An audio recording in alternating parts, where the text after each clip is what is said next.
जल्दी से लाइव आ जाइए। हाँ, हेलो, गुड मॉर्निंग।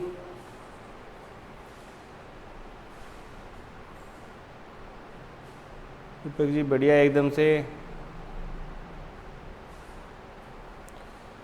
हाँ भाई, सभी को राम राम, गुड मॉर्निंग।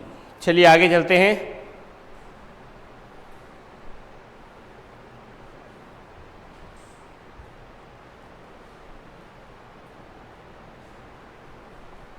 हाँ दीपक जी, आज टॉपिक कंप्लीट हो जाएगा।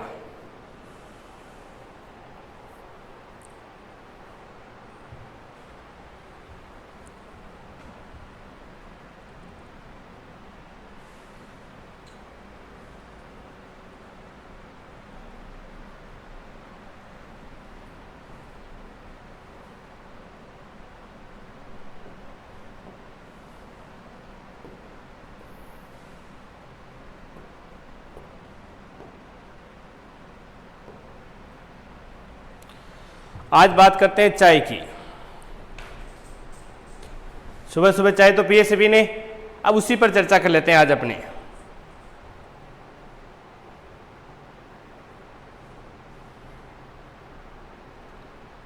हाँ जसवंत नागर जी, मैं भी बढ़िया, आप भी बढ़िया, अच्छी बात है एकदम से।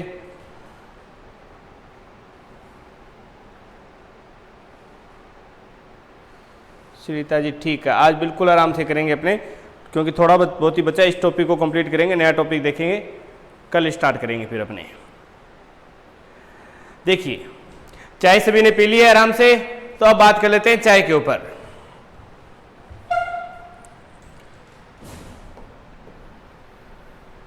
चाय चाय चाय कहां पर होगी? चाय चीन में होती है। चाय सर्वाधिक कहां पर होती है? चीन में। चीन वैसे ही मिची आंखों वाला है, चाय नहीं पिएगा तो उसकी आंखें खुलेगी नहीं, इसलिए उनको तो चाय पीना बहुत जरूरी है। तो चाय चीन में होती है। चीन के बाद दूसरा स्थान किसका आता है? भारत का। मैंने कहा था कि अगर, मैंने एक बात कही थी, अगर भारत याद ना है तो कौन सा स्थान है? दूसरा। भारत का ऑप्शन याद नहीं है तो दूसरा स्थान हमेशा।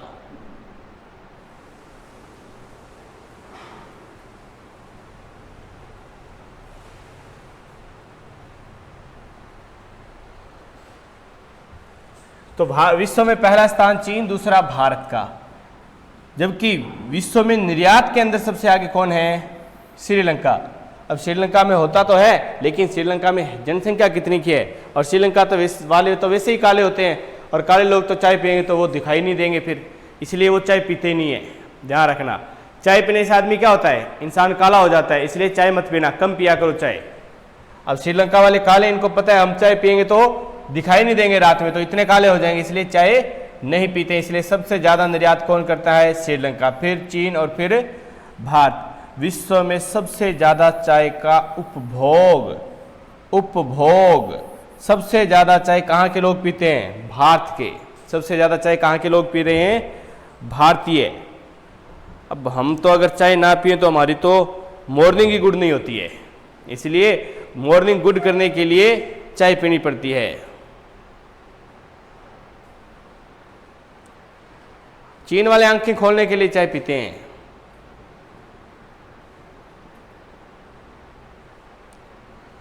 कोई बात नहीं, आज ये कर्म से आ जाएगी कंटिन्यू। तो अब भारत में देखो चाय की खास बात पूर्व में होती है। पूर्व से जैसे जैसे हम पश्चिम में आएंगे वैसे वैसे इसके उत्पादन में कमी आती जाएगी, और ये इंपॉर्टेंट भी है, ये इंपॉर्टेंट भी है। यहां से क्वेश्चन भी आता है। सबसे पूर्व में असम, पश्चिम बंगाल, तमिलनाडु, केरल। सबसे ज्यादा कहां पर होती है? असम में, फिर पश्चिम बंगाल, फिर तमिलनाडु और फिर केरल। ये चार राज्य पूरी चाय के, भारत में जितनी चाय होती है उसका 98% इन चार राज्यों में हो जाता है, और बचा खुचा कुछ हिमाचल, इसके बाद हिमाचल का नाम आ जाता है। एग्जाम में ये चार ही पूछे जाते हैं, ध्यान रखना। एग्जाम में ये चार ही है, इसके बाद अगर आए तो वो आ जाता है हिमाचल। हिमाचल प्रदेश 5वें नंबर पर। तो ये पांच राज्य लगभग 99 से 100% चाय लगभग यहां पर हो जाती है। थोड़ी बहुत चाय इधर उधर और होती है, तो लगभग 99% चाय केवल इन पांच राज्यों में होती है, जिसमें से 98% पहले चार राज्यों में होती है। अब चाय की कुछ खास बातें, 3 चाय बहुत ही प्रसिद्ध है विश्व में, 3 चाय विश्व की बहुत ही प्रसिद्ध है, जिसमें से 2 तो भारत की है। काली चाय, हम कैसी चाय पीते हैं? काली पीते हैं। कैसी चाय पीते हैं? हमें काली चाय ही पीते हैं।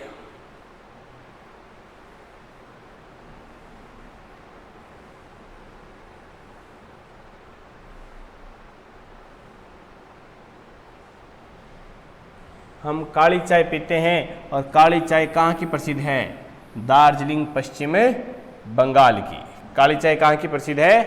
दार्जिलिंग। पूरे विश्व में, अकेली भारत में नहीं, पूरे विश्व में दार्जिलिंग पश्चिम बंगाल की काली चाय। आपने देखा होगा हम क्या करते हैं, चाय की पत्तियों की बजाय चाय का डंठल पीते हैं हम।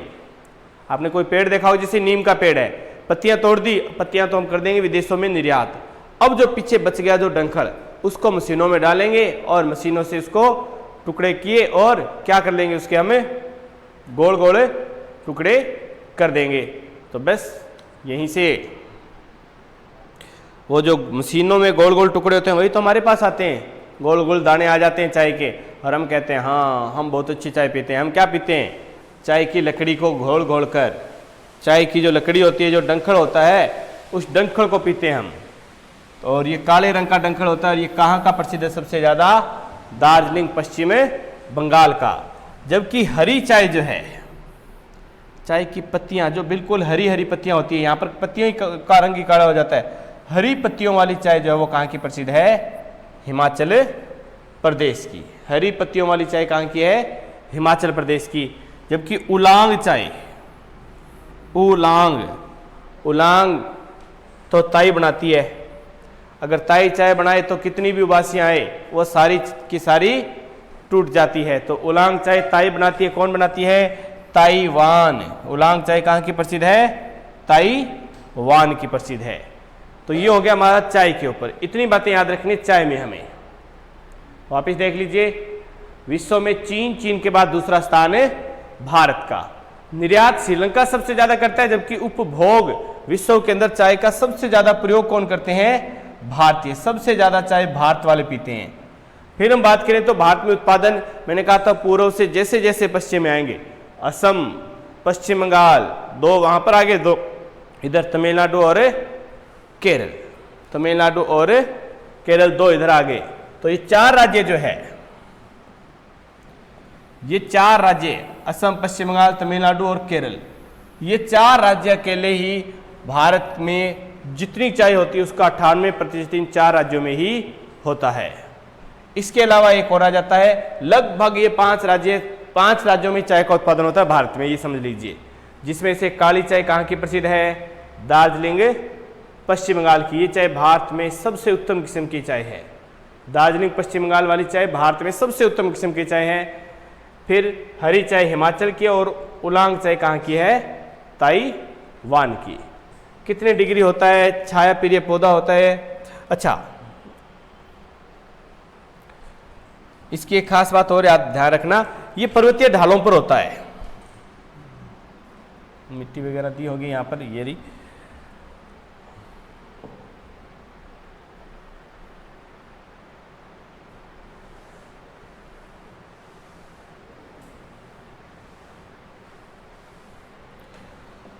चाय के लिए सबसे पहले तो देखिए कौन सी भूमि,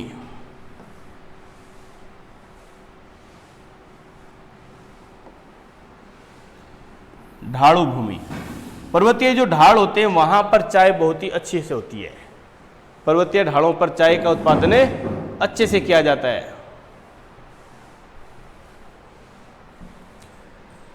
किस प्रकार का? उष्ण आर्द्र जलवायु। उष्ण आर्द्र जलवायु इसके लिए उपयुक्त है। गहरी व गंधक वाली मिट्टी 200 से, यानी कि अब ढालू क्यों होते हैं इसके लिए ये सुनिए आप।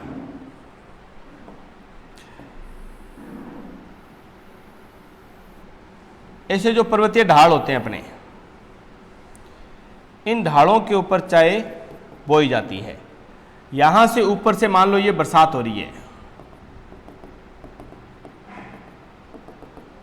अब ढाल होगा तो पानी तो आ गया, लेकिन इनकी जड़ों में पानी रुका नहीं। चाय का पौधा ऐसा होता है, चाय को पानी तो चाहिए भरपूर मात्रा में, लेकिन वो पानी उसकी जड़ों में रुकना नहीं चाहिए। तो ये ऐसा ही होता है यहाँ पर कि यहाँ पर पर्वतीय जो ढाल होते हैं वहाँ पर बरसात होती है तो इसकी जड़ों में पानी आ गया और ढाल के कारण वो पानी रुका भी नहीं, तो इसलिए पर्वतीय ढाल इसके लिए सबसे ज़्यादा उपयुक्त होते हैं। वहीं पर चाय की अधिक होती है। प्रातःकालीन जो कोहरा होता है वो इसके लिए भी उपयुक्त माना गया है। ये तो बात होगी चाय की। अब बात करते हैं हम कॉफी की। कॉफी या कहवा, मोस्ट मोस्ट मोस्ट इंपॉर्टेंट है ये बातें भी।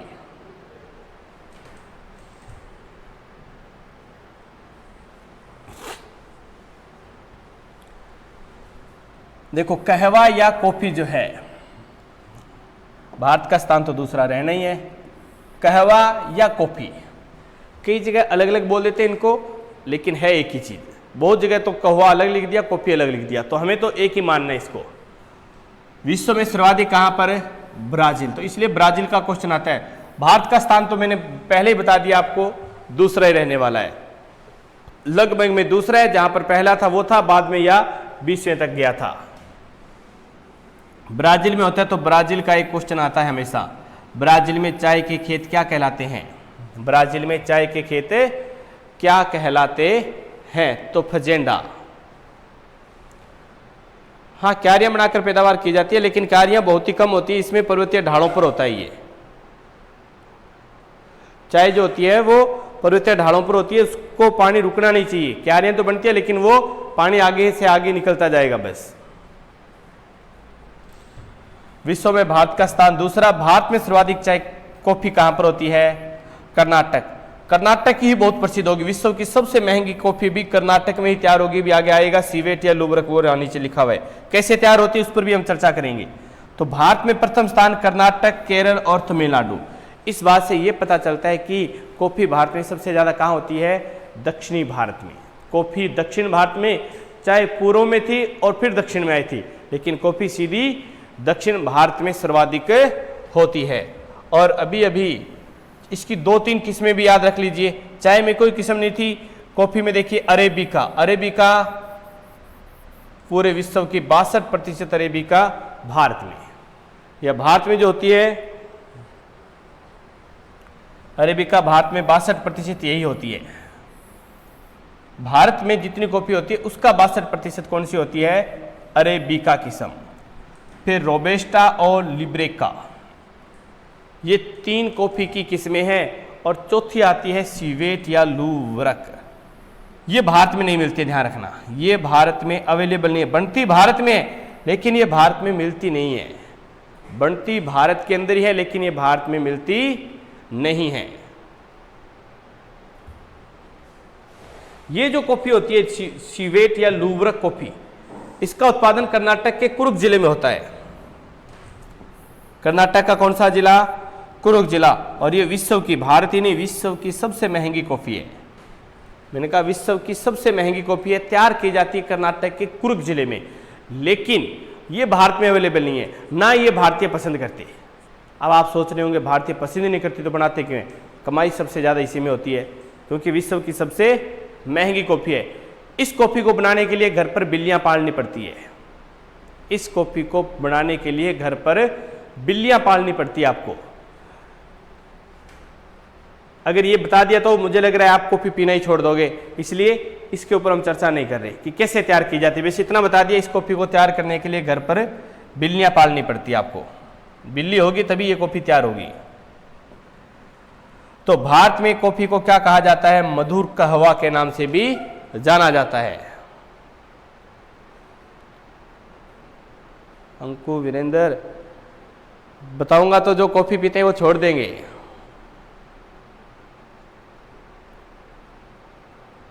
नहीं, केंद्र शासित प्रदेश नहीं था कुर्ग भी। चलिए, आप पूछ रहे हो तो मैंने पहले ही कह दिया, ये जो कॉफी है ये भारत में अवेलेबल नहीं है। लगभग हमारे यहाँ पर लेकर आते हैं 10-10, 2-2 रुपये के पाउच में, ये नहीं मिलती वहाँ पर। ये 30,000 रुपये किलो होती है, पाउचों में नहीं आती। ये सबसे महंगी कॉफी है। अच्छा, नहीं पीते इसलिए आपको बता दूँ।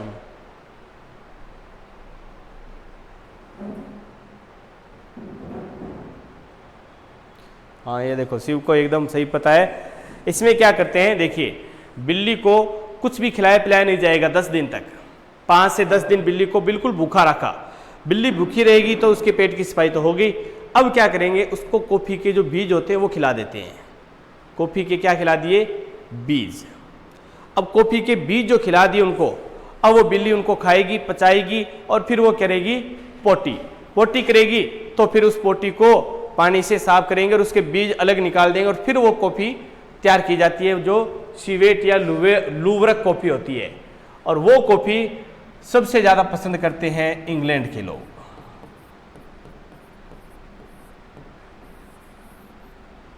भारत में ये कॉफ़ी नहीं मिलती है, अवेलेबल ही नहीं है भारत में। तो इसलिए ये मत समझना कि हम जो कॉफ़ी, वो हमारी जो कॉफ़ी पीते हैं वो हम सीधा पेड़ों से लगती है। जो ये 2-3 हज़ार रुपये किलो, लगभग 1000 रुपये किलो, या जो पाउचों में जो कॉफ़ी आती है, इतनी मेहनत की हुई कॉफ़ी पाउचों में कोई नहीं डालेगा, वो किलो के भाव ही बिकेगी हमेशा।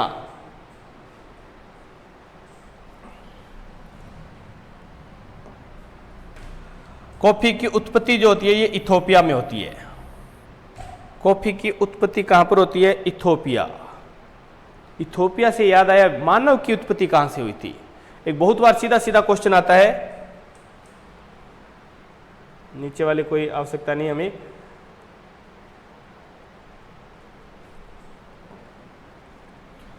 इथोपिया से अरब प्रायद्वीप आए एक, और फिर अरब प्रायद्वीप से कहां पर आई, भारत। इथोपिया नाम आती एक बात याद आ गई, इथोपिया में कभी मानव की उत्पत्ति का नाम आता है। जैसे ही मानव की उत्पत्ति आती है तो एक सीधा सा महाद्वीप का नाम आता है, कौन से का, अफ्रीका। अफ्रीका महाद्वीप के पूर्वी तट पर कौन सा देश है, इथोपिया। अफ्रीका महाद्वीप के पूर्वी तट पर इथोपिया जो देश है, यहां पर होती है मानव की उत्पत्ति। इथोपिया देश में होती है मानव की उत्पत्ति। हाँ, अब तो सारे ये बोलेंगे मैं चाय पीता हूँ, मैं चाय पीती हूँ।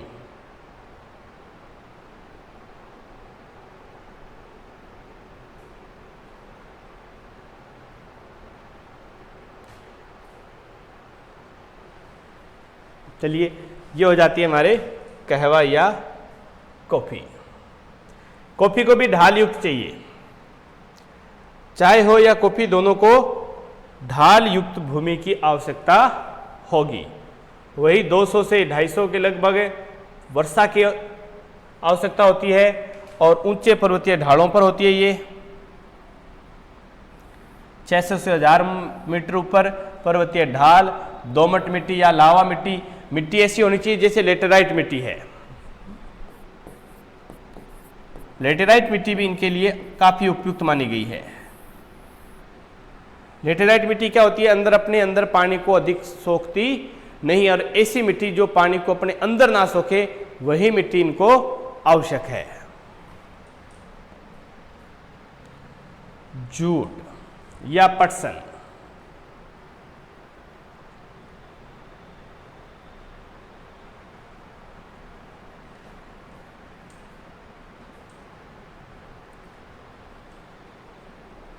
जूट या पटसन।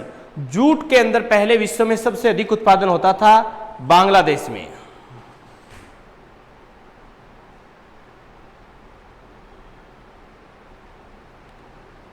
वीरेंद्र जी बिश्नोई, अच्छा बिश्नोई चाय कॉफी पीते हैं लेकिन आप नहीं पीते, वो अच्छी बात है।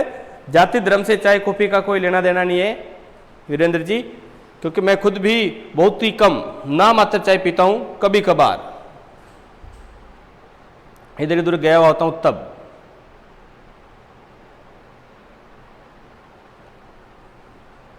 हाँ, ऐसा में आता है।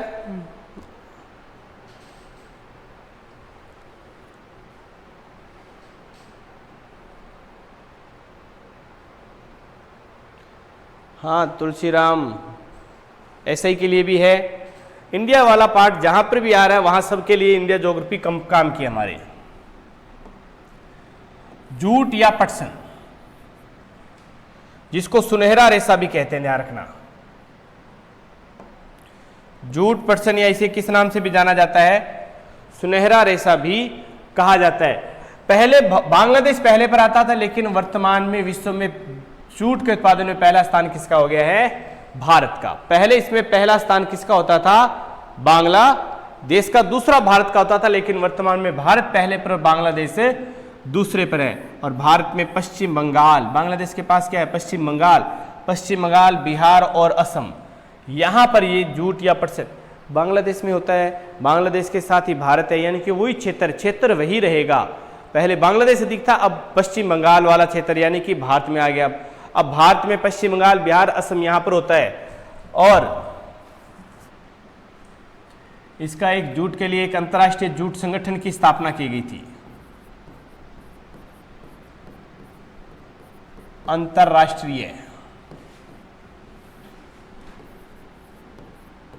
जूट संगठन, अंतर्राष्ट्रीय जूट संगठन जो बनाया गया था, यह बनाया गया था 1984 में, और इसका मुख्यालय रखा था ढाका। ढाका कहां पर है? बांग्लादेश की राजधानी है। ढाका जो है वो क्या है? बांग्लादेश की राजधानी। पानी जूट या रेस पटसन की एक बहुत ही प्रसिद्ध किस्म है, कौन सी? मेस्टा। जूट या पटसन की एक बहुत प्रसिद्ध किस्म है, कौन सी? मेस्टा। जूट को किस नाम से? सुनहरा रेशा कहा जाता है, और ये पर्यावरण की मित्र फसल है। पर्यावरण की मित्र फसलों में अगर काउंट आता है तो किसका नाम आता है? जूट या पटसन का नाम आता है। इसे सुनहरा रेशा कहते हैं। ये बात भी कई बार आ चुकी है एग्जाम में, तो इंपॉर्टेंट है ये।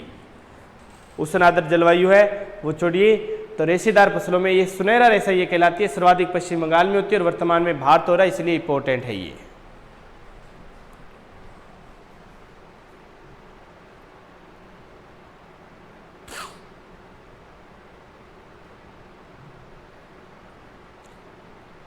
इतनी बात ही काम की हमारे लिए कि भारत पहले पर आ गया। भारत में पश्चिम बंगाल, बिहार, असम है। मेस्टा इसकी किस्म है। इसे सुनहरा रेशा या पर्यावरण की मित्र। और एक ही अंतर्राष्ट्रीय जूट संगठन का और लिख दीजिए।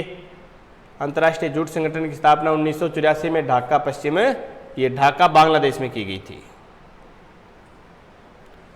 अरंडी,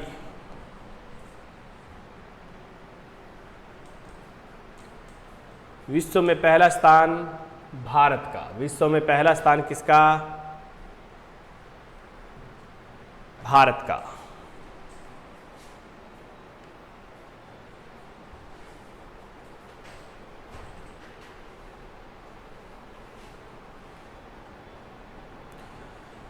मनोज कुमार, महिला ईसा की बर्थडे जल्दी आ जाएगी। मैंने कहा था 15 अक्टूबर से पहले सारों की सभी अपना बर्थडे बना लेंगे। पहला जितनी भी भर्तियां वो सारी अपना पहला बर्थडे बना लेगी।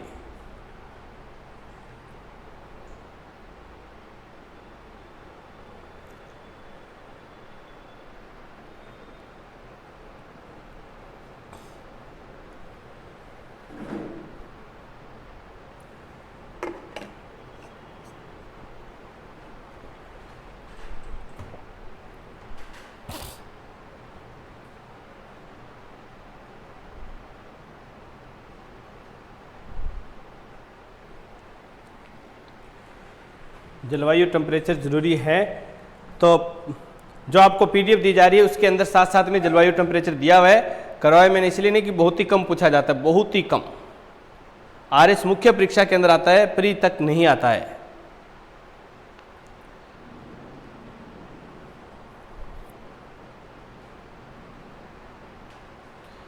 हाँ, वैज्ञानिक नाम सरिता जी मैं एग्रीकल्चर वाले सर से लेकर इनके सभी के वैज्ञानिक नाम आपको अलग से लिखवा दूंगा। हालांकि वो एग्रीकल्चर में ज़्यादा इंपॉर्टेंट रहते हैं, कुछ हमने लिख लिए थे।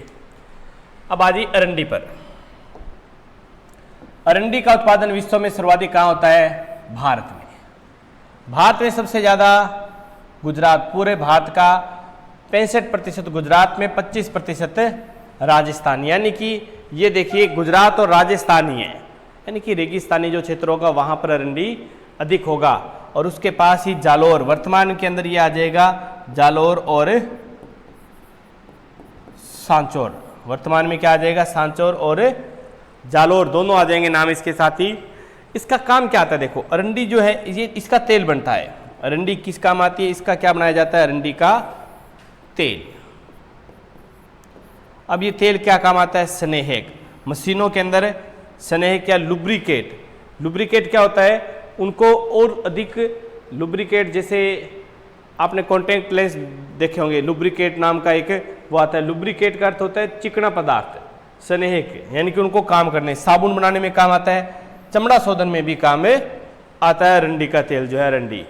तो अरंडी भारत में गुजरात राजस्थान और राजस्थान के अंदर जालोर और सांचौर काम क्या आता है, मशीनों में स्नेहक या लुब्रिकेट के, साबुन बनाने के और चमड़ा शोधन के अंदर। हाँ, पुलिस कांस्टेबल का फिजिकल जल्दी ही स्टार्ट होने वाला है। हाँ, सीताराम जी, चिकनाहट पैदा करता है लुब्रिकेट, स्नेहक जो होता है, ये किसके काम आता है, एकदम सही आपकी बात, चिकनाहट पैदा करने के लिए।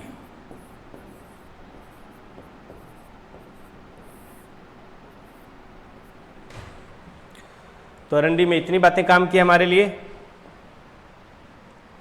फिर आता है सरसों राई। सरसों राई के बारे में हमने पहले चर्चा कर ली है, फिर भी एक बार दोबारा देख लेते हैं हम। मैंने कहा था विश्व में सर्वाधिक भारत में सबसे ज्यादा राजस्थान। विश्व में भारत में कौन है, राजस्थान। पूरे विश्व का 70% सरसों और राई कहां पर होती है, भारत में। और भारत का 45% सरसों और राई कहां पर होती है, राजस्थान में। अब राजस्थान में इतना होगा, इसका मतलब राजस्थान वालों को तो ज़्यादा लव है, इससे ज़्यादा लव है तो अलवर, भरतपुर, गंगानगर। अच्छा, ये ध्यान रखना, इसके आंकड़े करंट के पढ़ने आपको। अभी तो ये आंकड़ा ये याद रखना, अलवर, भरतपुर, गंगानगर वाला ही। लेकिन मैं आपको बता दूं सरसों की कहानी, पहले ये सबसे ज़्यादा कहाँ पर होती थी, भरतपुर में। कभी हुआ करती थी, पहला स्थान भरतपुर का हुआ करता था, फिर आया पहला स्थान श्री गंगानगर का, फिर आया पहला स्थान टोंक का, और अब पहला स्थान किसका चल रहा है, अलवर। तो अब आप देखिए इतने जिले बदल चुकी है ये। सरसों एक जगह टिककर नहीं हो रही है। सरसों के आंकड़े जब भी आते हैं, जब भी जनगणना, कृषि गणना के आंकड़े आते हैं, हर बार सरसों अपना स्थान बदल लेती है, कभी कहीं, कभी कहीं, कभी कहीं। तो पहले भरतपुर था, भरतपुर से सीधा गंगानगर, गंगानगर से टोंक, और टोंक के बाद वर्तमान में वापस क्या आ गया है, अलवर।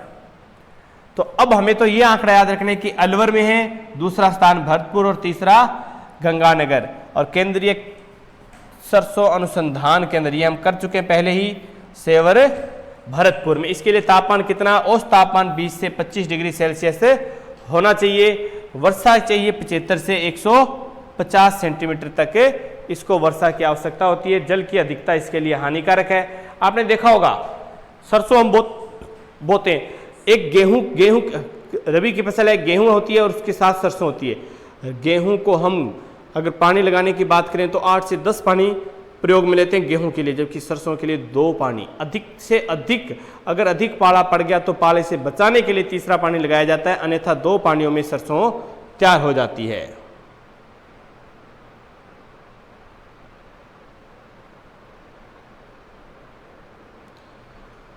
चंद्रकला देसी भाषा में ग्रीस।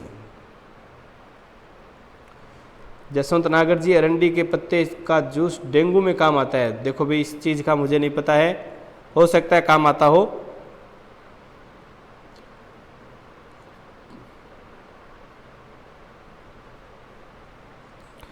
हाँ, अलग अलग जगह अलग अलग होता है, मोस्टली 5 से 6 पानी।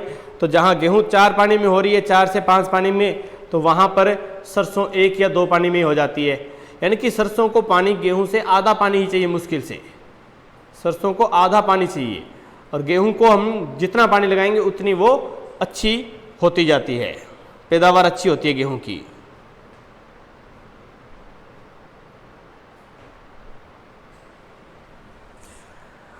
देखो, इसके लिए अधिक जल जो है वो क्या है, हानिकारक है। सरसों के लिए अधिक जल, इसके लिए उपजाऊ दोमट मिट्टी की आवश्यकता होती है। क्या काम आता है, देखो सरसों का तेल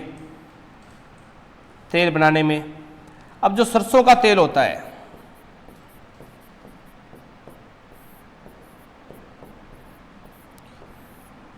सरसों तेल देखिए कहां कहां काम आ रहा है। एक तो सिर में लगाने के,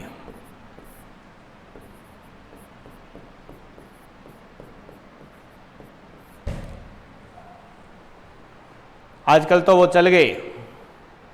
पाड़ा क्या होता है? सर्दी। हाँ, सरसों 2 पानी में हो जाती है, कभी कभार तीसरे की आवश्यकता होती है, अधिक पाड़ा या अधिक ठंड होती है उस वर्ष, और वो भी सूखा पाड़ा पड़े उस दिन। ओस इसके लिए लाभदायक है। ओस तो सरसों और गेहूं दोनों के लिए बहुत ही लाभदायक है। कोहरा जो होता है वो, सरसों का तेल हम क्या करते हैं? सर में लगाते हैं। बचपन में तो लगाते हैं, लेकिन जैसे ही बड़े होते हैं वहां पर हम सरसों की जगह कोई और नए नए तेल हमारे चल जाते हैं, और कई तो तेल लगाते ही नहीं है।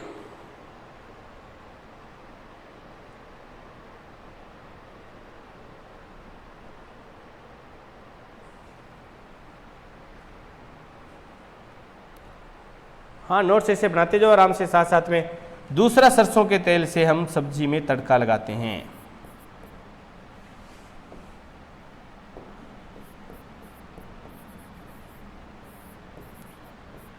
सब्जी में तड़का लगाने के,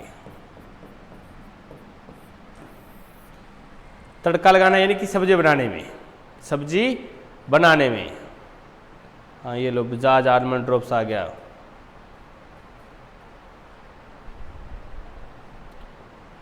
हाँ, 15 गुना लिस्ट आएगी, आएगी क्यों नहीं?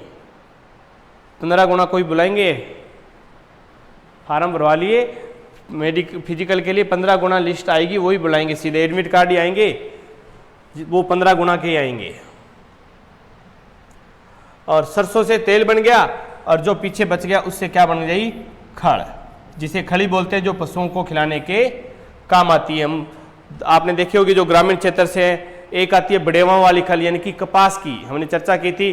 कपास से रुई अलग, बीज से बड़ेवा वाली खल बनती है। और एक सरसों से तेल अलग निकल गया और खड़ अलग निकल गई, जो सरसों वाली खड़ बोलते हैं, जिसे हमें पशुओं के लिए लाभदायक होती है ये। ये लो क्लिनिक प्लस। अच्छा, क्लिनिक प्लस का तेल थोड़ी आता है, अभी आता होगा।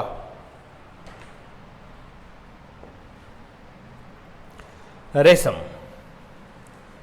रेशम की 4 किस्में देखिए।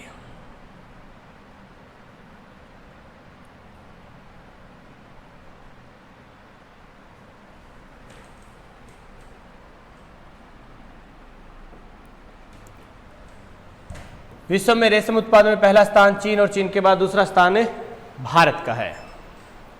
विश्व में पहला स्थान चीन का है, और चीन के बाद दूसरा स्थान किसका आता है? भारत का आता है।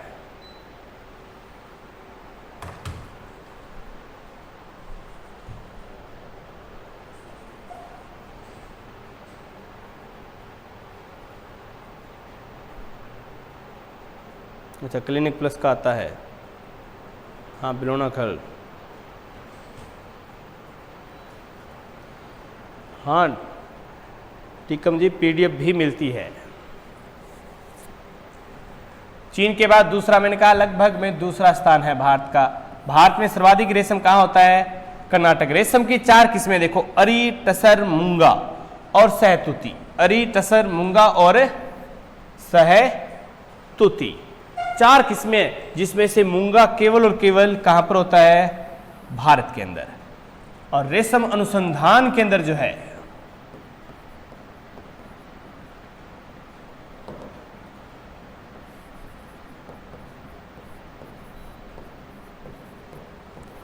दो है भारत में। एक तो है मैसूर, मैसूर कर्नाटक में रेशम अनुसंधान केंद्र, एक तो मैसूर कर्नाटक में है।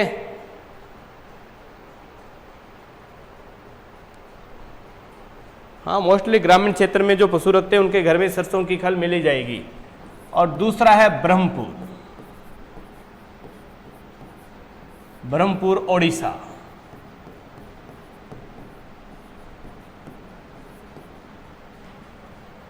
ब्रह्मपुर ओडिशा। तो रेशम अनुसंधान केंद्र, रेशम अनुसंधान केंद्र 2 है भारत में। एक मैसूर कर्नाटक में है और दूसरा ब्रह्मपुर ओडिशा में। जनसंख्या में पहला हो चुका है भाई। अब भारत दूसरा नहीं रहा है जनसंख्या में, इस बार पहला हो चुका है। विश्व में सर्वाधिक जनसंख्या 143 करोड़ के लगभग, जबकि चीन के अंदर 135 करोड़ ही जनसंख्या है। चीन ने काफी कंट्रोल किया। भारत के अंदर अभी कुछ कानून आ रहे हैं।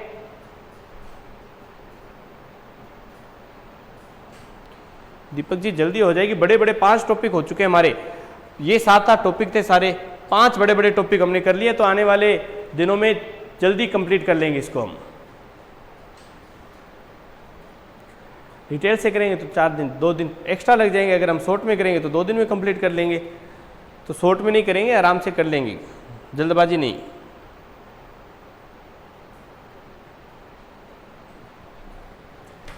तो ये बात होगी किसकी, रेशम की, कि रेशम विश्व में चीन और चीन के बाद दूसरा स्थान है भारत का। भारत में पहला स्थान किसका आता है, कर्नाटक का। और रेशम की 4 ही किस्में पाई जाती है, रेशम की 4 ही किस्में, और चारों की चारें केवल और केवल कहां पाई जाती है, भारत में, क्योंकि मूंगा किस्म विश्व में और कहीं नहीं मिलती, इसलिए पूरे विश्व में रेशम की चारों किस्में केवल और केवल कहां मिलेगी, भारत के अंदर। इसके 2 अनुसंधान केंद्र हैं, मैसूर कर्नाटक में और ब्रह्मपुर ओडिशा में।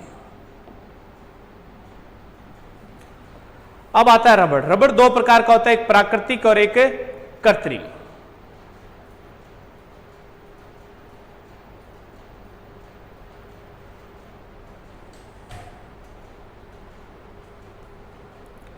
देखो रबड़ 2 प्रकार का होता है। भारत में रबड़ के उद्यान सबसे पहले 1900 ईस्वी में मार्क्विस ऑफ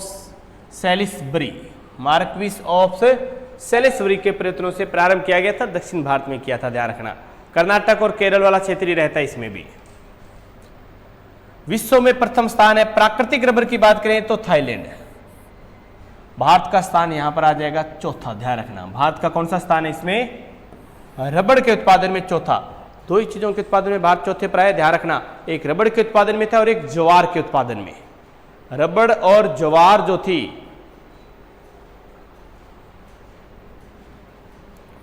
इंडोनेशिया, मलेशिया। एक कृत्रिम रबड़ के उत्पादन में विश्व में पहला स्थान किसका है, मलेशिया का।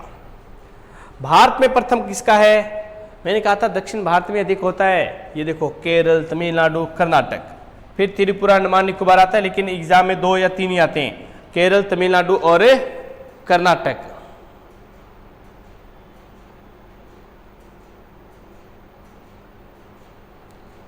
हाँ सीताराम जी, आराम से 2 दिन नहीं 2 या 3 दिन, जितने आराम से करेंगे, हम जल्दबाजी नहीं करेंगे। सर दिल्ली पुलिस में भी ज्योग्राफी है, दिल्ली पुलिस के लिए बेस्ट है, कोई दिक्कत नहीं, इससे बाहर तो कुछ जाएगा नहीं। मैं SIRS के लेवल की करा रहा हूँ, तो ये टेंशन ही मत रखिए दिमाग में कि हाँ दिल्ली पुलिस तो आराम से निकल जाएगा। Delhi police, Rajasthan police. देखिए ये रबड़ जो है कौन सी जलवायु का, उष्णकटिबंधीय जलवायु का पौधा है। 200 सेंटीमीटर से अधिक वर्षा वाले क्षेत्रों में होता है ये। 32 डिग्री तक के औसत तापमान की आवश्यकता होती है। प्रायद्वीपीय भारत का औसत तापमान लगभग 28 से 30 डिग्री सेल्सियस है। प्रायद्वीपीय भारत का औसत तापमान अधिक रहता है, उसका कारण क्या है, दिन रात का तापमान कम नहीं होता, पूरे वर्ष भर का तापमान एक जैसा रहता है, दिन रात हो चाहे सर्दी गर्मी हो। प्रायद्वीपीय भारत में भी हमने जलवायु का टॉपिक पढ़ा था, वहां पर आपको याद होगा कि हमने तापमान की चर्चा की थी। समुद्री महासागरीय जलवायु है, वहां पर दिन रात हो चाहे सर्दी गर्मी हो, तापमान का अंतर आता ही नहीं है। हाँ उत्तरी भारत जहां महाद्वीपीय जलवायु थी, यहाँ पर आप देख सकते हो। राजस्थान की अगर हम बात करें तो पूरे भारत में सबसे ज्यादा तापांतर जो है वो राजस्थान में ही है, कि गर्मियों में तो 50 डिग्री तक और सर्दियों में -3-4 डिग्री तक चला जाता है राजस्थान का तापमान। इसके लिए लाल लेटेराइट मिट्टी होती है, उधर चिकनी मिट्टी या दोमट मिट्टी की आवश्यकता होती है 700 मीटर ऊंचाई तक। और इसका जन्म स्थान कौन सा है, ब्राजील। तो रबड़ का जन्म स्थान कौन सा है, ब्राजील। अब देखो रबड़ विश्व में सर्वाधिक थाईलैंड, इंडोनेशिया, मलेशिया, और चौथा स्थान किसका है, भारत का, जो प्राकृतिक है। प्राकृतिक की ये बात है। और कृत्रिम के अंदर एक नाम याद रखना, केवल मलेशिया। भारत का स्थान चौथा था। भारत में दक्षिणी भारत में अधिक होता है रबड़, केरल, तमिलनाडु और कर्नाटक में। ये उष्णकटिबंधीय पौधा होता है, बरसात इसे चाहिए 200 सेंटीमीटर, 32 डिग्री का टेम्परेचर चाहिए इसे। लाल लेटेराइट चिकनी मिट्टी व दोमट मिट्टी की आवश्यकता होती है। 700 मीटर ऊंचाई वाले स्थानों पर होता है और इसका जन्म स्थान कौन सा है? ब्राजील।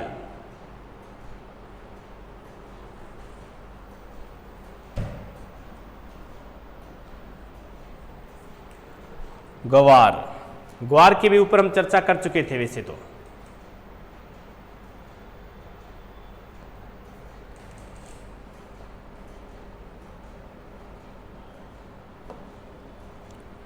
विश्व में भारत, भारत में राजस्थान, राजस्थान में बीकानेर, बीकानेर के बाद बाड़मेर। बीकानेर और बाड़मेर जो है यहां पर ग्वार की पैदावार अधिक होती है। एक बार ग्वार का भाव बहुत अधिक तेज चला गया था, 30,000 रुपये क्विंटल तक। जिस वर्ष 30,000 क्विंटल गया था उससे अगले वर्ष एक वर्ष पर्टिकुलर गंगानगर में सबसे अधिक ग्वार की पैदावार हुई थी। बाकी हमेशा बीकानेर और बाड़मेर, कभी बीकानेर तो कभी बाड़मेर पहले नंबर पर आता रहता है। इसकी 2-3 किस्में हैं, दुर्गा विहार, दुर्गापुरा, सफेद, दुर्गा जया, तो ये इसकी प्रमुख किस्में भी है। तो हमें तो बस भारत, भारत में राजस्थान, राजस्थान में बीकानेर, बाड़मेर, और दुर्गा, दुर्गापुरा, दुर्गा विहार, सफेद और दुर्गा, दुर्गा दुर्गा ही है। ग्वार, जिस वर्ष ग्वार का भाव आया था तो सबकी दुर्गा दुर्गा ही हुई थी, यानी कि सबकी जय जयकार ही हुई थी।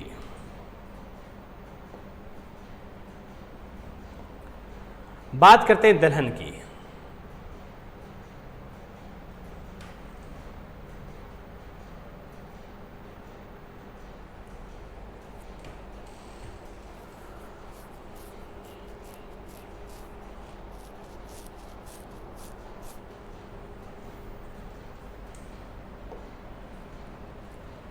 विश्व में पहला स्थान किसका है?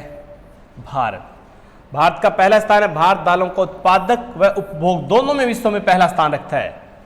भारत में सबसे ज़्यादा दालें उत्पादित की जाती है और उसके साथ सबसे ज़्यादा उपभोग भी की जाती है। सर्वाधिक दालों का उत्पादन भी होता है, उपभोग भी होता है। उत्पादकता यानी कि प्रति हेक्टर कहाँ पर होता है अधिक? फ्रांस में। भारत में दालें कहाँ पर होती है? मध्य प्रदेश, महाराष्ट्र और राजस्थान में। जबकि दालों की उत्पादकता कहाँ पर है? झारखंड में। दालों की उत्पादकता कहाँ पर है? झारखंड में। भारत के प्रमुख खाद्यान्नों में गेहूं और चावल के बाद किसका स्थान आता है? गेहूं और चावल के बाद दालों का ही आता है। राजस्थान में सर्वाधिक दालें कहाँ पर होती है? जयपुर के अंदर। हाँ सीताराम जी, ग्वार और ज्वार अलग अलग होती है।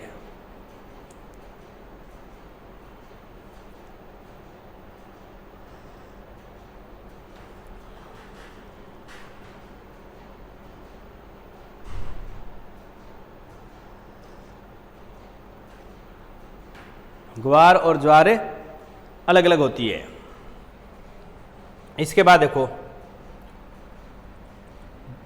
दालें भारत में उत्पादकता फ्रांस की थी। बात करें भारत की तो भारत में मध्य प्रदेश, महाराष्ट्र और राजस्थान था। राजस्थान में कौन थी? जयपुर।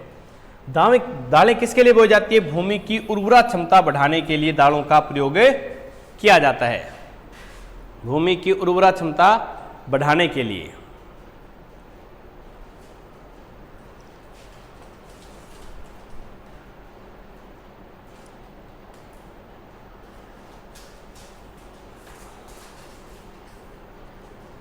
चिक्कू जी, मैंने बताया था 15 अक्टूबर से पहले सभी भर्तियों का बर्थडे आ जाएगा।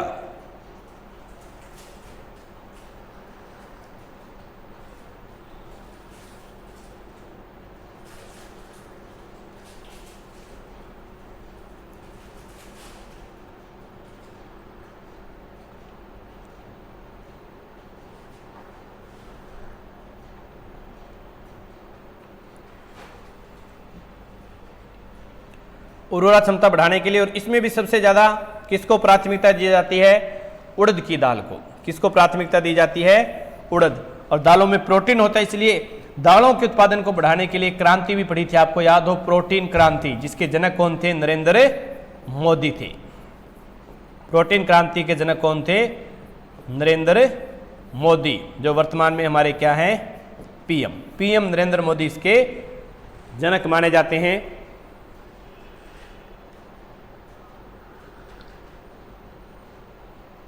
हाँ, एएसआई में 2 पेपर होंगे, एक हिंदी का और एक जीके का।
एक ही एग्जाम, 2 पेपर होते हैं, एक सुबह और एक शाम। तो ये हो गई हमारी बातें किस पर? दालों पर, दलहन।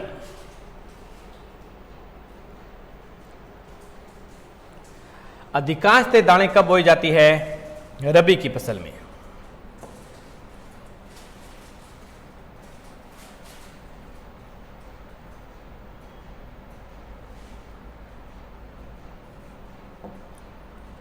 देखो, दालों का अधिकांश उत्पादन जिसमें चना, अरहर, उड़द और मूंग की दाल है वो रबी में बोई जाती है। मोठ है, चावड़ा है, सोयाबीन है, वो खरीफ के अंदर आती है। उड़द मुख्य रूप से हाड़ौती का पठार और मेवाड़ में होता है, जबकि मसूर, अलवर, भरतपुर और धौलपुर में अधिक होता है। पर्टिकुलरली हम राजस्थान के अंदर 1-2 नक्शे और कर लेंगे, राजस्थान की भी आपके साथ में। अगर अच्छा, वैसे राजस्थान वाली तो अलग होगी, हमने बड़ी बड़ी चर्चा हमारी साथ हो गई राजस्थान की। फिर बात आती है खाद्यान्न।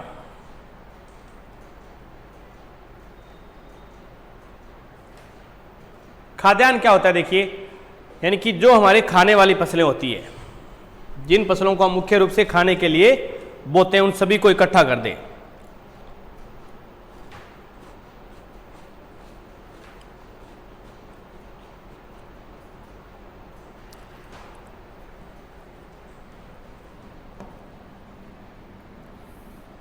खाद्यान्न चीन में, अमेरिका, और फिर तीसरा स्थान किसका है खाद्यान्न में? भारत का। भारत का कौन सा स्थान आता है खाद्यान्न उत्पादन में? तीसरा। इसी प्रकार भारत में उत्तर प्रदेश, पंजाब, मध्य प्रदेश, फिर उसके बाद चौथा स्थान आएगा राजस्थान का ही।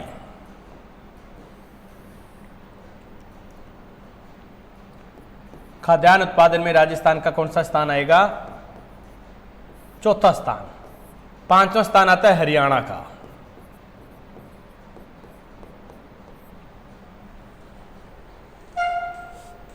राजस्थान में सर्वाधिक खाद्यान्न कहां पर होते हैं? अलवर में। राजस्थान में खाद्यान्न से तो सबको लव है या नहीं? अभी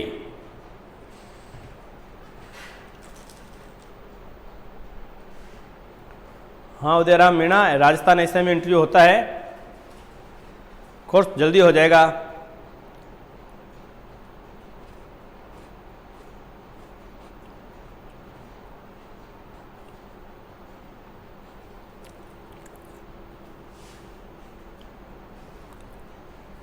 जसवंत नागर जी अकेला ग्वार में नहीं आया था, सरसों, राई, ग्वार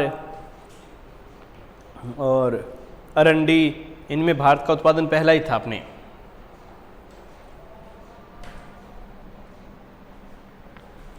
तो ये बात होगी खाद्यान्न की हमारी, कि चीन, अमेरिका, तीसरा भारत, उत्तर प्रदेश, मध्य प्रदेश, पंजाब, राजस्थान, राजस्थान में अलवर।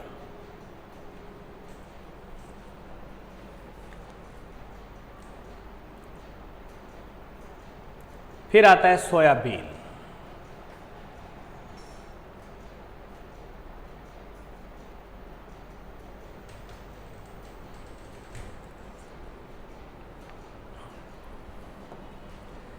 चीन और अमेरिका।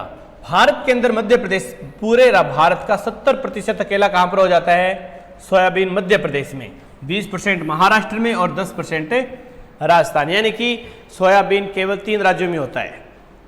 मध्य प्रदेश, महाराष्ट्र और राजस्थान। मध्य प्रदेश में बहुत अधिक सोयाबीन होता है, इस कारण मध्य प्रदेश को कहा जाता है भारत का सोया प्रदेश। मध्य प्रदेश को क्या कहा जाता है? भारत का सोया प्रदेश कहा जाता है। मेघालय में थोड़ा बहुत होता है, लेकिन प्रति हेक्टेयर उत्पादन अधिक होता है बस। फिर आता है 12 में राजस्थान में सर्वाधिक होता है, इसलिए राजस्थान का सोया प्रदेश किसे कहते हैं? 12 को। राजस्थान का सोया प्रदेश कौन सा है? 12। भारत का सोया प्रदेश तो मध्य प्रदेश है, जबकि राजस्थान का 12 है। पटवारी में एक ही पेपर होता है, पहले 2 पेपर हुआ करते थे, लेकिन इस बार एक ही कर दिया।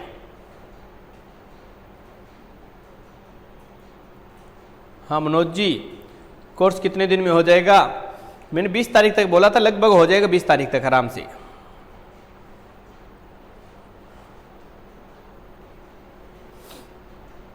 आज 12 तारीख है, कृषि वाला टॉपिक आज हम कंप्लीट कर लेंगे और कल नया टॉपिक स्टार्ट करेंगे। तो 2 या 3 ही टॉपिक और बचे हैं अपने, बड़े बड़े 5 टॉपिक हो गए हमारे।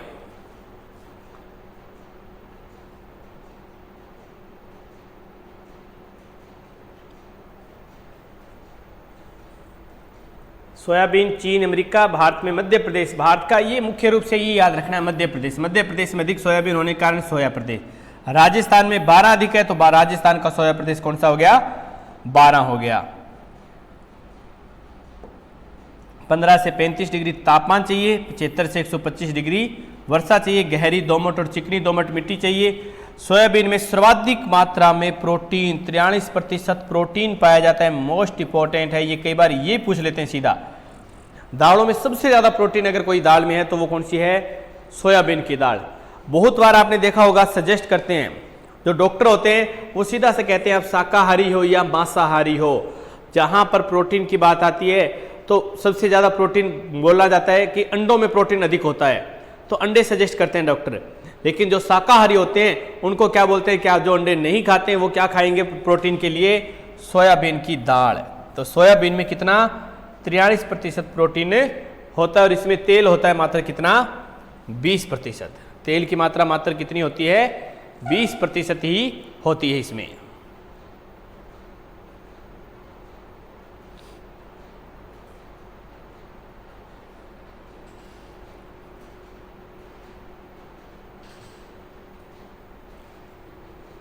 तो ये हो जाती है हमारी सोयाबीन।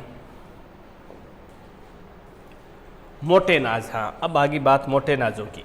तो देखिए,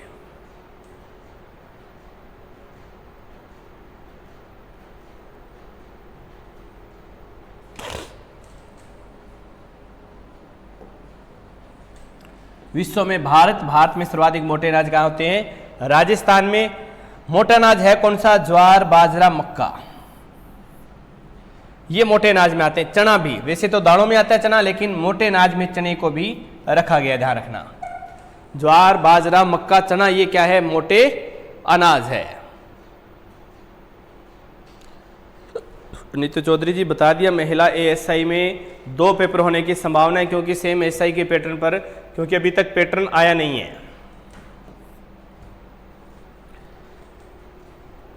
अब मोटा अनाज देखिए सस्ता होता है, सस्ता होने के कारण ग्रामीणों व दरिद्रों का मुख्य भोजन। लेकिन एक बात ध्यान रखना, हमारे पूर्वज हमेशा मोटे अनाज खाते थे, और मोटा अनाज जो खाते हैं उनको रोग नजदीक नहीं आता है। मोटा अनाज ताकतवर होता है। अगर हम जहां गेहूं और चावल का प्रयोग कर रहे हैं, वहां पर अगर हम ज्वार, बाजरा, मक्का, आप बाजरे की रोटी खाकर देख लीजिए, बाजरा, मक्का, ज्वार, इनकी रोटी खाइए आप, आपका एक अलग ही तंदुरुस्ती मिलेगी आपको।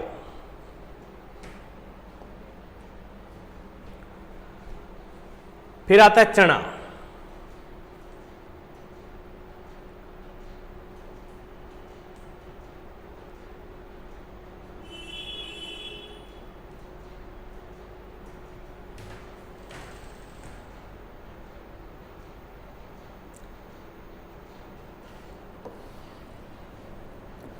चना उत्पादन में विश्व में पहला स्थान भारत का। भारत में मध्य प्रदेश, पंजाब, हरियाणा और चौथा स्थान किसका है?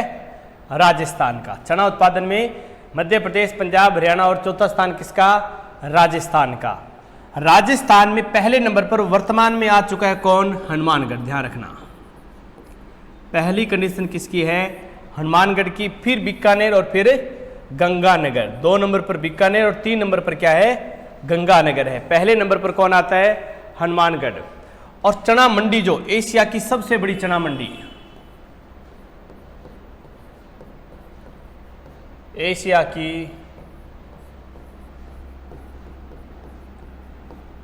सबसे बड़ी चना मंडी, एशिया की सबसे बड़ी चना मंडी जो है वो कौन सी है, नौहर हनुमानगढ़।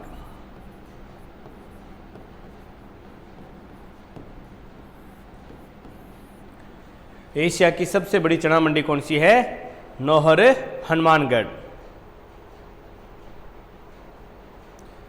गेहूं के साथ चने को, हाँ वो बेसन वाली होगी थोड़ी बहुत, उससे ज़्यादा ये ग्वार बाजरा जो है, ग्वार की, बाजरे की, बाजरा और मक्के की जो रोटी है वो ज़्यादा लाभदायक होती है। तो एशिया की सबसे बड़ी चना मंडी कहाँ पर है, हमारे नौहर हनुमानगढ़ के अंदर। कुछ दलहन फसलों के लिए 1/3 क्षेत्र पर बोया जाता है। ये कुल इसके लिए हल्की बलुई मिट्टी यानी कि रेगिस्तानी जो मिट्टी है वो चने के लिए होती है। ऊंचे तापमान की आवश्यकता होती है। बरसात से 40 से 50 सेंटीमीटर कम वर्षा की आवश्यकता होती है। लेकिन ध्यान में रखना, चना जो होता है इसे ट्यूबवेल का जो पानी बोलते हैं, कुएं वाला पानी, वहां पर चना बिल्कुल भी नहीं होता है। अगर आपने जिस भूमि में ट्यूबवेल का या कुएं का पानी लगा दिया तो ये समझ लीजिए आने वाले 2 साल तक वहां चने की पैदावार नहीं हो सकती है। यानी कि जिस भूमि में जो भूमि थोड़ी भी लवणीय या क्षारीय जो है वहां पर चना बिल्कुल भी नहीं होता है, ध्यान रखना।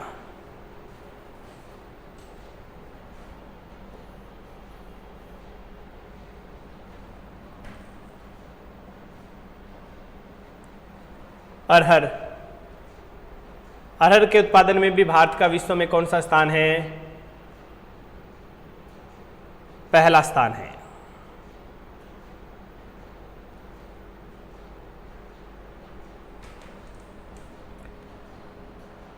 अरहर के उत्पादन में विश्व में भारत का पहला, भारत के अंदर महाराष्ट्र और राजस्थान में अरहर कहां पर होती है, बांसवाड़ा में। राजस्थान में अरहर कहां पर होती है, बांसवाड़ा में। ज्वार, बाजरा और राई के साथ इसको बोया जाता है। अरहर कहां पर बोई जाती है, ध्यान रखना, अरहर पूरी क्यारी कभी नहीं बोते। ज्वार, बाजरा, राई जो बोते उसके चारों तरफ अरहर का पौधा लगाया जाता है। खेतों की बाड़बंदी के रूप में अरहर का पौधा लगाया जाता है। तो अरहर में बस भारत, महाराष्ट्र और राजस्थान में बांसवाड़ा। तिलहन,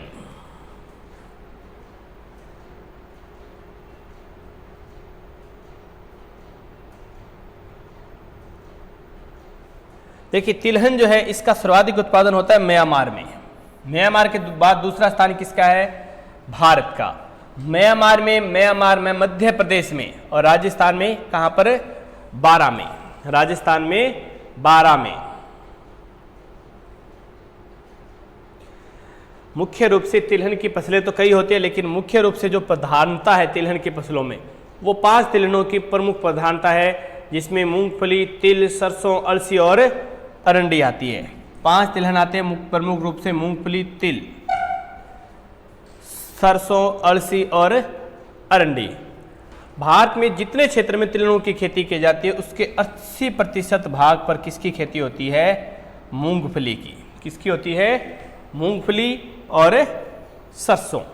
यानी कि अलसी, अरंडी, तिल ये बहुत ही कम बोए जाते हैं। तिल तो कहां पर बोते हैं, मोस्टली आप देखना तिल कब बोए जाते हैं, तिल खरीफ के अंदर आता है, सरसों रबी में आता है, तिल जो है ये खरीफ में आता है। अब देखिए नरमा बोते हम बीज के अंदर खेड़ा लगे, यानी कि वो दूर दूर बीज के पौधे कम उगे, जहां पर पौधे कम उगते हैं वहां पर क्या डाल देते हैं, तिल डाल देते हैं कि नरमा, वहां पर नरमा तो दोबारा हो नहीं सकता, तो इसलिए वहां पर किसकी, नरमे के बीच बीच में तिल को बो देते हैं। इसलिए तिल की पैदावार कम होती है। मूंगफली और सरसों ये 2 मुख्य रूप से तिलहनों में बोए जाते हैं।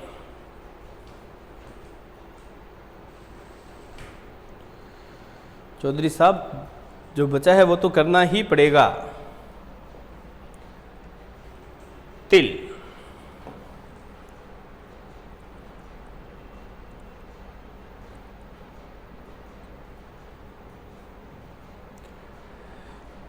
तिल के उत्पादन में विश्व में पहला स्थान, तिल वाली बातें आ रही थी। तिलहन म्यांमार में होता, म्यांमार के बाद भारत के अंदर सबसे ज़्यादा तिल है पश्चिम बंगाल में, और तिल राजस्थान में तिल कहाँ पर होता है, पाली में। तापमान 25 से 27 डिग्री, बरसात 30 से 100 सेंटीमीटर होगी, हल्की ब्लूई दोमट मिट्टी भी।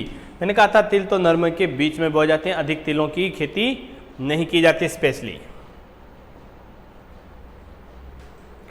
मूंग,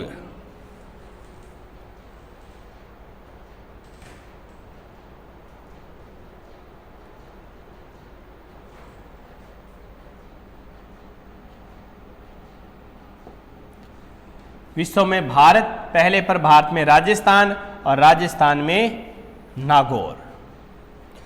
अब जो विश्व में भारत में पहला स्थान और भारत में जिसका राजस्थान में पहला स्थान है, अब समझ लेना वो शुष्क या अर्ध शुष्क जलवायु का पौधा होगा, मोस्टली शुष्क या अर्ध शुष्क, क्योंकि बलुई रेतीली मिट्टी, बलुई दोमट मिट्टी, इस प्रकार की मिट्टी उसके लिए लाभदायक होगी।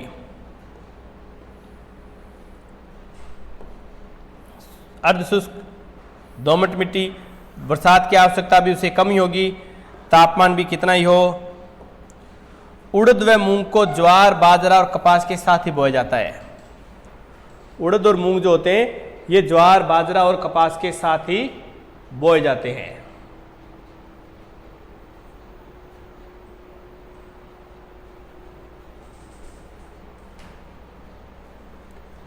भारत में राजस्थान, राजस्थान में नागौर, बस इतनी सी बात याद रख लेना।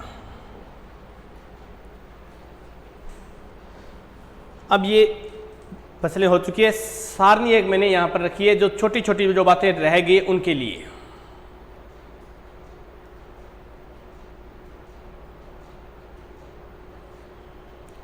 ये सारी एक सारणी में आ जाएगी अपने।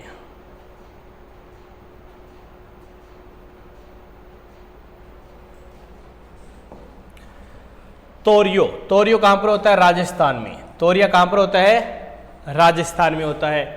सूरजमुखी यूक्रेन में और राजस्थान में। भारत में कहां पर होती है, कर्नाटक, तमिलनाडु, दक्षिण भारत में सूरजमुखी। फूल कहां पर होते हैं, तमिलनाडु में। आम तो देखो भारत में विश्व में सर्वाधिक आम फलों का राजा है, और भारत का राष्ट्रीय फल भी कौन सा है, आम ही है। भारत का राष्ट्रीय फल भी कौन सा है, आम। मेजीफेरा इंडिका इसका वैज्ञानिक नाम है। उत्तर प्रदेश के आम सबसे प्रसिद्ध है, उत्तर प्रदेश के आम सबसे प्रसिद्ध है मिठास के कारण। इलायची तो होगी दक्षिण में, देखो कर्नाटक, केरल। इलायची की पहाड़ियां भी कहां पर थी, केरल में थी, तो इलायची होगी दक्षिण में ही। नारियल मलेशिया में होता है। नारियल के पेड़ मालाबार तट पर, नारियल के तेल जो पेड़ जो लगते हैं वो मालाबार तट के ऊपर बहुत प्रसिद्ध है।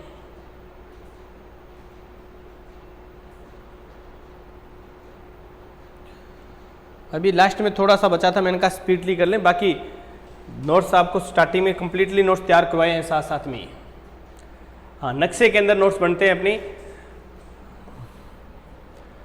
सब्जियां पश्चिम बंगाल में होती है, फल महाराष्ट्र में, मसाले कहाँ पर हो रहे हैं, वैसे तो गुजरात, लेकिन मसालों के लिए प्रसिद्ध है हमारा केरल।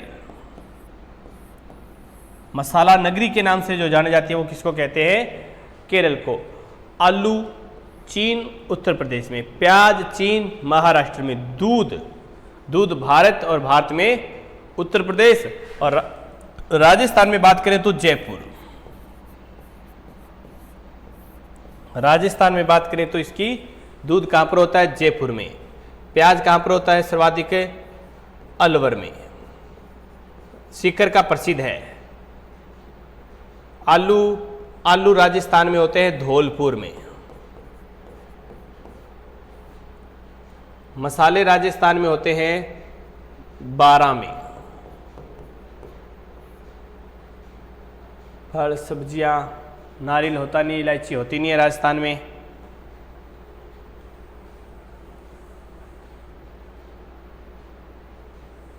आम राजस्थान में होते हैं चित्तौड़गढ़ में। आम राजस्थान में अगर हम बात करें तो कहां पर होते हैं, चित्तौड़गढ़ में। वापिस सुनिए, देखिए, तोरियो राजस्थान में होता है, सूरजमुखी यूक्रेन कर्नाटक में, फूल जो ये तमिलनाडु में, आम भारत में उत्तर प्रदेश और राजस्थान में कौन सा, चित्तौड़गढ़, इलायची कर्नाटक और केरल में, नारियल मलेशिया, केरल और तमिलनाडु। वैसे भारत में कौन सा तट है, मालाबार तट।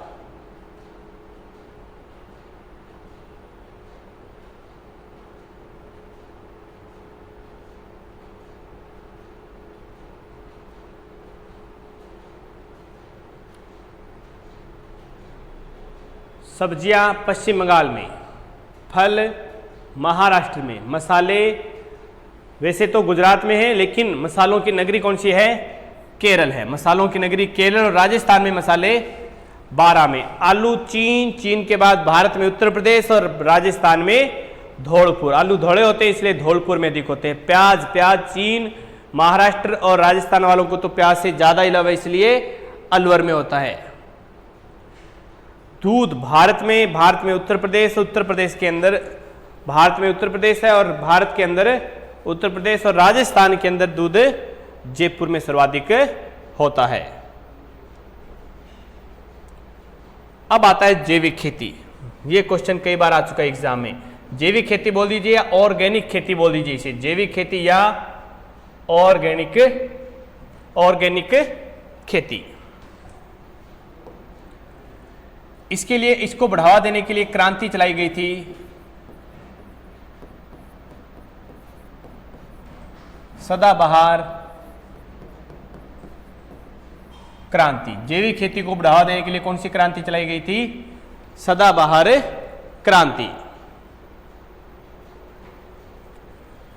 जैविक खेती बोल देते हैं इसे, ऑर्गेनिक खेती बोल देते हैं। पूर्णतः मोस्ट इंपोर्टेंट है, कई बार आ चुका है, पूर्णतः जैविक खेती करने वाला भारत का प्रथम राज्य कौन सा है, कई एग्जामों में पूछा जा चुका है। तो अब हमारे लिए इंपॉर्टेंट है राजस्थान का प्रथम जिला कौन सा है, ये भी आ चुका है कई बार। तो ये दोनों ही वेरी मोस्ट इंपॉर्टेंट क्वेश्चन है।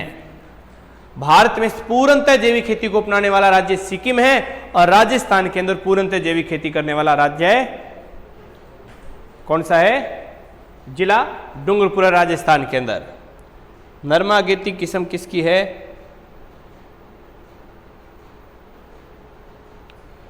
नरमागेती भी ध्यान में नहीं, हो सकता है कपास की हो, मुझे ध्यान में नहीं। नरमागेती मसाला, हाँ मसाला, केंद्रीय मसाला अनुसंधान केंद्र तबीजी के अंदर डुबाड़ा।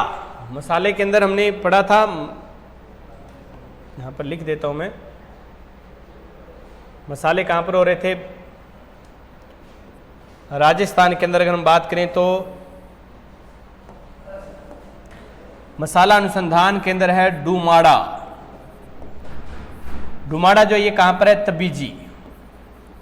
तबीजी अजमेर में।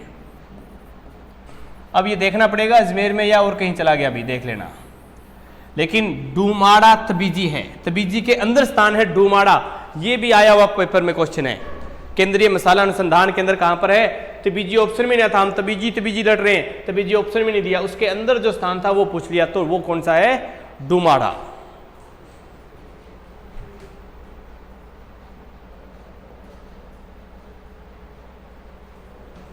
कृषि का इतिहास काम का, हाँ, स्थानांतरित कृषि को किस नाम से जाना जाता है,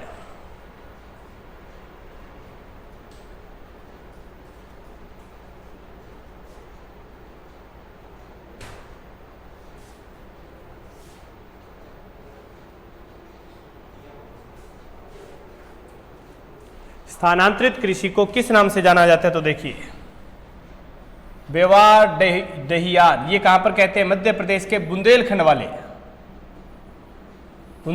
वाले क्षेत्र में क्या बोलते हैं, बेवार या डहियार। डहियार या दीपा के नाम से जाना जाता है छत्तीसगढ़ के बस्तर जिले के अंदर।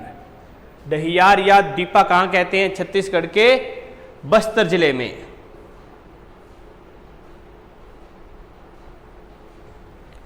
बन्ना दक्षिणी पूर्वी राजस्थान में, दक्षिण राजस्थान की तो हम और चर्चा करने वाले हैं, देखिए डिटेल से।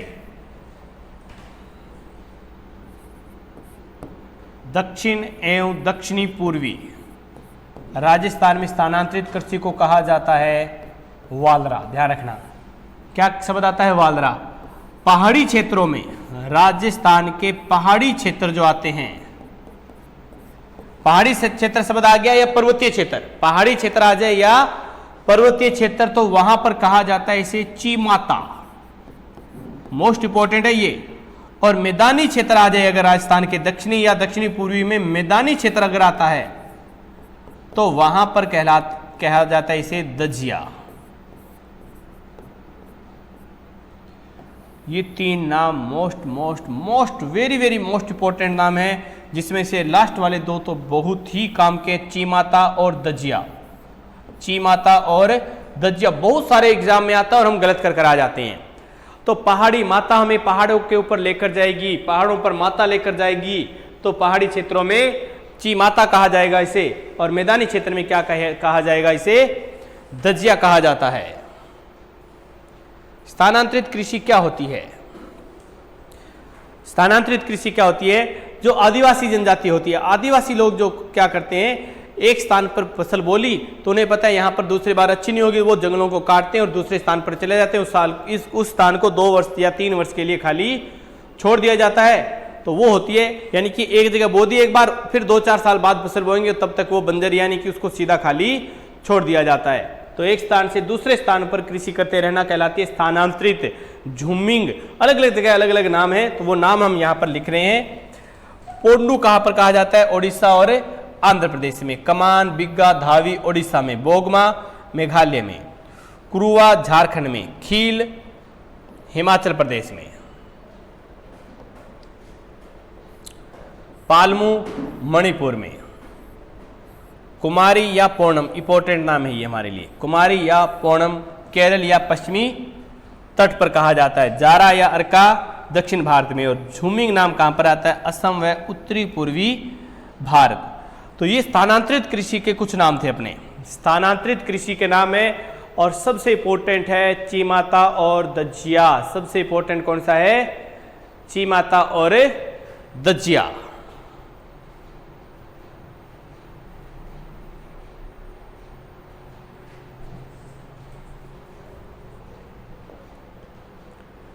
विश्व के संदर्भ में देखिए, विश्व वाले नाम भी पूछे जाते हैं एग्जाम में।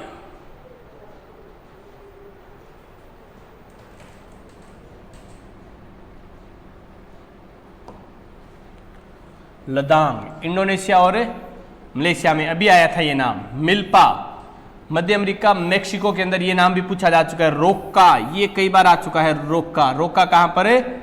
ब्राजील में। ब्राजील में क्या बोलते हैं स्थानांतरित कृषि को? रोक्का कहते हैं। जबकि वेनेजुएला में कोणकू, मेडागास्कर में टावी, फिलीपींस में केंगिन।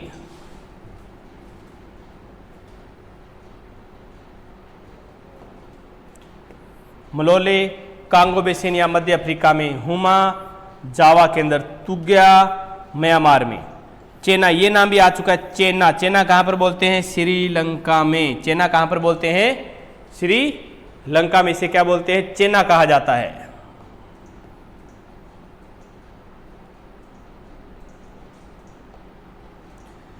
लोमन पश्चिमी अफ्रीका में। तमराई थाईलैंड में। नगासू सूडान में।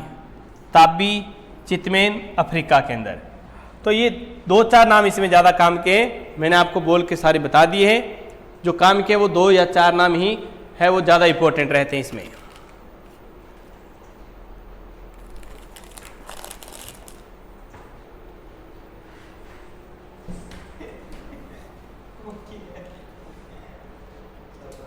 Oh, no.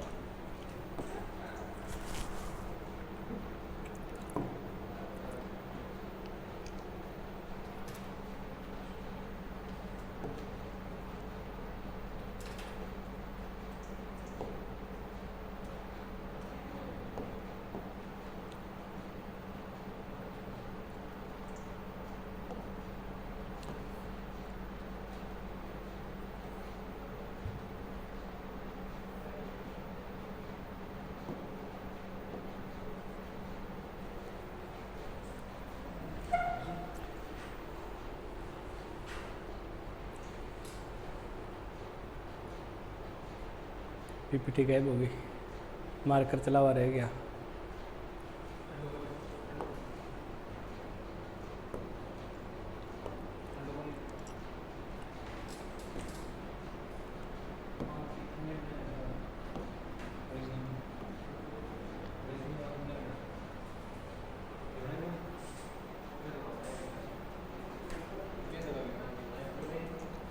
Colour video change कर दिया यहाँ से।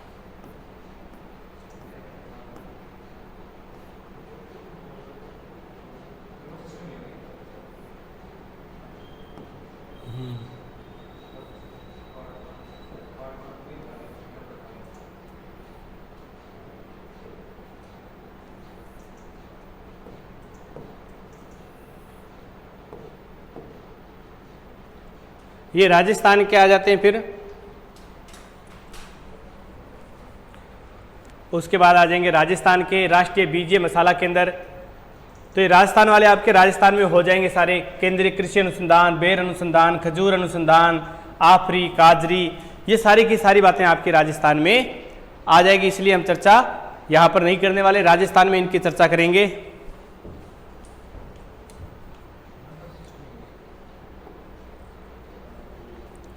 ये कुछ इसके प्रयासरत संस्थाएं हैं, कृषि के विकास हेतु प्रयासरत कुछ संस्थाएं हैं, जिसमें देखिए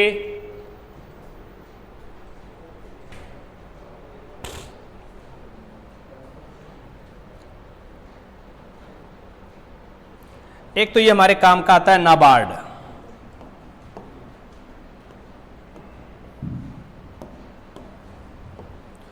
हमारे काम का एक तो कौन सा है, NABARD, national bank of agriculture and rural development, national bank for. इसकी स्थापना कब हुई थी, सीधा सीधा ये पूछा जाता है 12 जुलाई 1982 को। एक आईसीआर,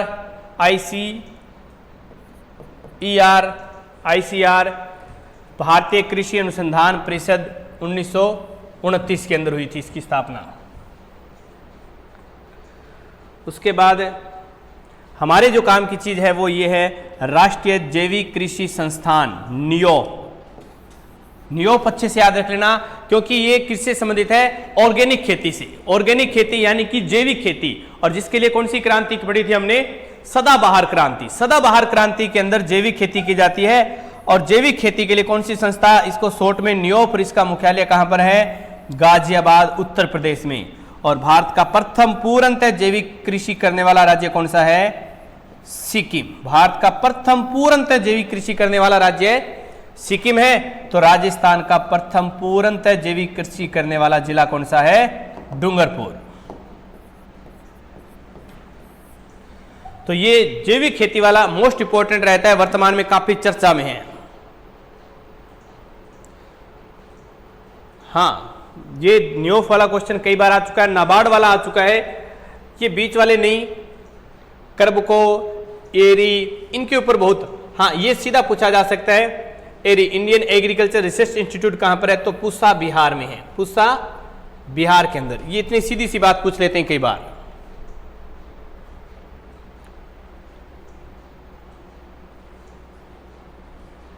एक ये भी काम का हमारे लिए,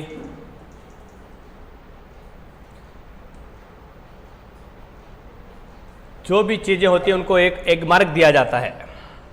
जो एग मार्क दिया जाता है, केंद्रीय एग मार्क प्रयोगशाला कहां पर है, नागौर में। कहां पर है, नागौर के अंदर है। भारतीय कृषि जैव, वो जैविक संस्थान था, कृषि जैव अनुसंधान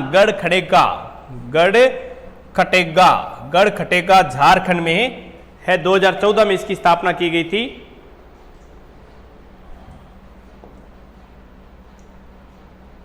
ये अनुसंधान केंद्र हम पहले कर चुके हैं, एक बार वापस सुन लीजिए। विश्व के अंदर केंद्रीय प्रमुख अंतर्राष्ट्रीय संस्थान है ये। अंतर्राष्ट्रीय चावल अनुसंधान के अंदर हम पहले आ चुके हैं, सारी की सारी बातें ये हमारी। तो देखिए, अंतर्राष्ट्रीय चावल अनुसंधान केंद्र मनीला, फिलीपींस में। तो राष्ट्रीय चावल क्या था, मैंने कहा था चावल को तोड़ेंगे, चावल की क्वालिटी चेक करने के लिए क्या करेंगे, उसे तोड़ेंगे। तोड़ेंगे तो आवाज क्या आएगी, कटक। चावल को तोड़ेंगे तो आवाज कैसी आएगी, कटक। कटक ओडिशा के अंदर। राष्ट्रीय चावल अनुसंधान केंद्र कहां पर पढ़ा था हमने, कटक ओडिशा के अंदर है, जबकि अंतर्राष्ट्रीय कहां पर है? मनीला फिलीपींस के अंदर है। उष्ण कटिबंधीय कृषि संस्थान लागोस में है। वैश्विक मौसम विज्ञान जिनेवा, मौसम की सारी खबरें हमें किसके लिए चाहिए? जीने के लिए, तो जिनेवा स्विट्जरलैंड के अंदर। जबकि खाद, खाद है, कृषि है, इससे फसल है, ये खाद जो होती है ये हमारे रोम के अंदर है। खेतों में हम खाद डालते हैं और वो फसलों में आ जाती है, तो खाद जो है वो हमारे रोम के अंदर बसी हुई है। खाद कहां पर? हमारे रोम में। तो खाद वाला कहां पर है? अंतर्राष्ट्रीय खाद्य संगठन जो है वो रोम इटली के अंदर है। अंतर्राष्ट्रीय खाद्य संगठन कहां पर है? रोम इटली में है। अब भारत वाले थे, भारत वाले हम पहले फसलों के साथ साथ कर चुके हैं सारे के सारे, फिर भी एक बार और चर्चा कर लेते हैं इनकी। हम एक बार हो चुके हैं, दूसरी बार थोड़ी सी चर्चा और कर लेते हैं, फिर इसको कंप्लीट करते हैं। लास्ट पॉइंट है हमारा ये। देखिए, चावल अनुसंधान अभी बताया था मैंने, कटक ओडिशा में है। जो लोग तंबाकू खाते हैं वो अंधे हो जाते हैं और इस बात को राज रखते हैं। राजमुंद्री कहां पर है? आंध्र प्रदेश में। राजमुंद्री कहां पर है? आंध्र प्रदेश के अंदर। आंध्र प्रदेश के अंदर आता है राजमुंद्री। तो केंद्रीय आलू अनुसंधान, मैंने कहा था शिमला मिर्च की सब्जी बनानी है। शिमला मिर्च के साथ किसकी? शिमला मिर्च के साथ सबसे अच्छी सब्जी किसकी बनती है? हमेशा शिमला मिर्च में क्या मिक्स करना है हमें? आलू। तो आलू अनुसंधान केंद्र कहां पर है? शिमला, हिमाचल प्रदेश के अंदर था। भारतीय कृषि अनुसंधान अभी चर्चा की थी, नई दिल्ली में। गन्ना अनुसंधान केंद्र एक तो कोयम्बटूर में है। कहां पर है? कोयम्बटूर में। और एक आता है बनारस में। एक कहां पर है? बनारस के अंदर है। कोयम्बटूर तमिलनाडु और एक बनारस के अंदर। चीनी तकनीकी कानपुर के अंदर। तो नारियल वाला तो दक्षिण में रहेगा, कासरगोड केरल के अंदर। कासरगोड केरल के अंदर है केंद्रीय नारियल अनुसंधान केंद्र जो है वो। जूट वाली हमने चर्चा की थी, जूट हुआ ही पश्चिम बंगाल में था, तो जूट अनुसंधान केंद्र भी कहां पर होगा? कोलकाता पश्चिम बंगाल में। कोलकाता पश्चिम बंगाल के अंदर होगा जूट। तो डेयरी अनुसंधान, डेयरी करनाल हरियाणा में है। तो तिलहन वाला हैदराबाद में। सोयाबीन इंदौर मध्य प्रदेश। मध्य प्रदेश को सोया प्रदेश कहा जाता है, मध्य प्रदेश को सोया प्रदेश। तो सरसों अनुसंधान केंद्र वाला तो हमने पढ़ा था सेवर भरतपुर में है। सेवर भरतपुर में है। तो ये हो जाता है हमारा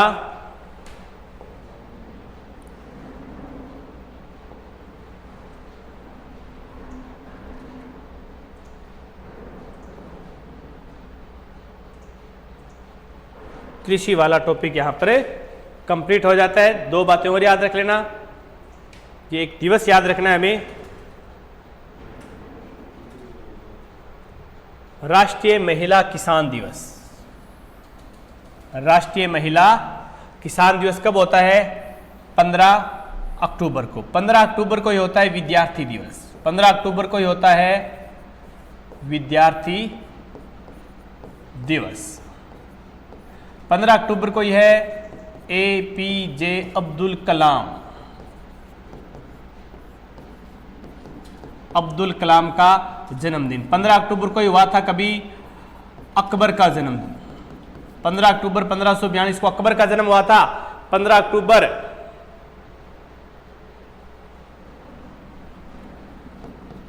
1542 में अकबर का। 1931 के अंदर APJ अब्दुल कलाम का। 15 अक्टूबर को विद्यार्थी दिवस होता है। 15 अक्टूबर को राष्ट्रीय महिला किसान दिवस भी होता है। तो ठीक है साथियों, अब अगर आपका कोई क्वेश्चन है तो पूछ सकते हो। रिकॉर्ड बंद करिए, रिकॉर्ड बंद कर दो।